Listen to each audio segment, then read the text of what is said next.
But I definitely have to disagree with what you're saying, because the whole point of my post is to show that you can't judge a person's race just by their phenotype. You can't go by that. Whenever you have the mixing of any race with the black race, you're going to get any color. You just don't know, because Africans are the only people that can produce any complexion. So you can't go by that. And genes are unpredictable. You don't know what genes are going to choose to be dormant, which ones are going to express themselves. You really don't know that. So it's not fair to say that only a person who is visibly black is entitled to calling themselves Afro-Latino or Afro-Dominican, Afro-Puerto Rican, whatever it is that they choose. It's not fair to say that. If that's the case, then African Americans in this country who are light-skinned, who present Euro phenotypes, they shouldn't be able to call themselves African American. If that's the case.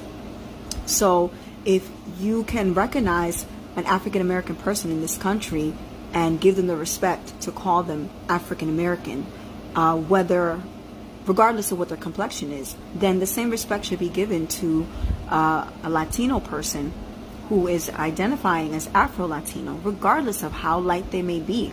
Because another thing is with color, scientifically, when you look at complexion, complexions were actually, adaptive, depending on certain regions of the world. So you can't go by that. It's not fair to say that. It's not fair to say that at all. There's a Nigerian couple who came out in the news not too long ago. They had a white baby, and it wasn't due to albinism. It was just somewhere in the lineage on either side of them, somebody white. There was European mix in there somewhere, and it just so happened that it expressed themselves in that child. So what? That child doesn't get to call themselves Nigerian? They can't say that they're African?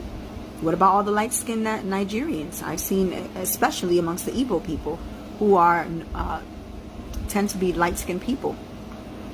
So you can't go by that. I can't agree with that. I think that's it's not fair to take that right away from somebody just because they're not dark enough or their hair is not a certain texture. You have to always look at science. Look at how genes express themselves. It's unpredictable.